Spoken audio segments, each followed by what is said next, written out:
No one will ever pay you what you're worth. No one will ever pay you what you're worth. They'll only ever pay you what they think you're worth. And you control their thinking. Not like this, although that would be cool. That would be really cool. Instead, like this. Clearly defining and communicating your value are essential to being paid well for your excellence. Anyone here want to be paid well? Okay, good. Then this talk is for everyone. It's got universal applicability. It's true if you're a business owner, if you're an employee, if you're a job seeker. It's true if you're a man or a woman. Now, I approach this today through the lens of the woman business owner, because in my work I've observed that women underprice more so than men. The gender wage gap is a well-traveled narrative in this country. According to the Bureau of Labor Statistics, a woman employee earns just 83 cents for every dollar a man earns. What may surprise you is that this trend continues even into the entrepreneurial sphere. A woman business owner earns just 80 cents for every dollar a man earns.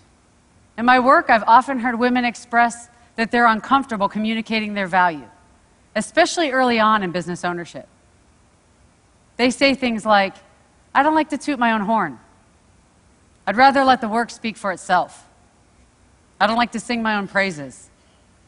I hear very different narratives in working with male business owners, and I think this difference is costing women 20 cents on the dollar. I'd like to tell you the story of a consulting firm that helps their clients dramatically improve the profitability. That company is my company.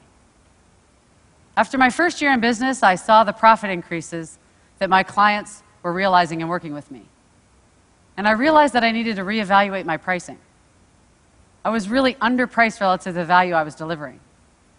That's hard for me to admit to you because I'm a pricing consultant. It's what I do. I help companies price for value. But nonetheless, it's what I saw, and so I sat down to evaluate my pricing, evaluate my value. And I did that by asking key value questions. What are my clients' needs, and how do I meet them? What is my unique skill set that makes me better qualified to serve my clients? What do I do that no one else does? What problems do I solve for clients? What value do I add? I answered these questions and defined the value that my clients get from working with me, calculated their return on investment, and what I saw is that I needed to double my price. Double it.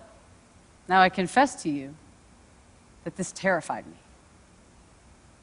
I'm supposed to be the expert in this, but I'm not cured. I knew the value was there. I was convinced the value was there, and I was still scared out of my wits. What if nobody would pay me that? What if clients said, that's ridiculous? You're ridiculous. Was I really worth that? Not my work, mind you, but me. Was I worth that? I'm the mother of 2 beautiful little girls who depend upon me. I'm a single mom. What if my business fails? What if I fail? But I know how to take my own medicine, the medicine that I prescribe to my clients. I had done the homework. I knew the value was there. So when prospects came, I prepared the proposals with the new higher pricing and sent them out and communicated the value. How's the story end?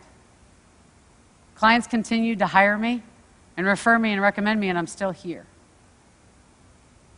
And I share the story because doubts and fears are natural and normal, but they don't define our value, and they shouldn't limit our earning potential. I'd like to share another story about a woman who learned to communicate her value and found her own voice. She runs a successful web development company and employs several people. When she first started her firm, and for several years thereafter, she would say, I have a little web design company. She'd actually use those words with clients. I have a little web design company. In this and in many other small ways, she was diminishing her company in the eyes of prospects and clients, and diminishing herself. It was really impacting her ability to earn what she was worth. I believe her language and her style communicated that she didn't believe she had much value to offer. In her own words, she was practically giving her services away. And so she began her journey to take responsibility for communicating value to clients and changing her message. One thing I shared with her is that it's so important to find your own voice, a voice that's authentic and true to you.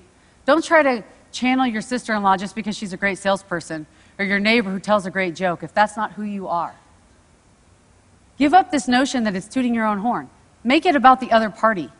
Focus on serving and adding value, and it won't feel like bragging. What do you love about what you do? What excites you about the work that you do? If you connect with that, communicating your value will come naturally. So she embraced her natural style, found her voice, and changed her message. For one thing, she stopped calling herself a little web design company. She really found a lot of strength and power in communicating her message. She's now charging 3 times as much for web design, and her business is growing. She told me about a recent meeting with a gruff and sometimes difficult client who'd called the meeting questioning progress on search engine optimization. She said in the old days that would have been a really intimidating meeting for her, but her mindset was different. She said she prepared the information, sat down with the client, said, "This isn't about me, it's not personal, it's about the client." She took them through the data, through the numbers, laid out the trends and the progress in her own voice and in her own way, but very directly said, "Here's what we've done for you." The client sat up and took notice and said, "Okay, I got it." And she said in describing that meeting, "I didn't feel scared or panicky or small, which is how I used to feel. Instead, I feel like, okay, I got this. I know what I'm doing. I'm confident."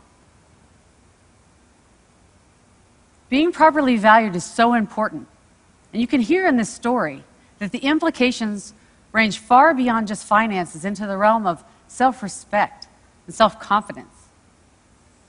Today I've told 2 stories, one about defining our value and the other about communicating our value.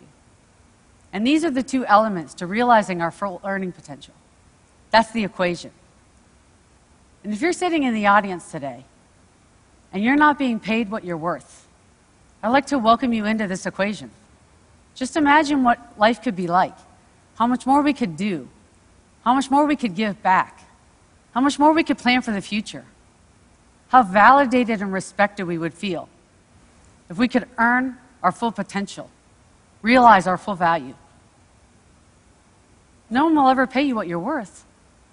They'll only ever pay you what they think you're worth, and you control their thinking. Thank you.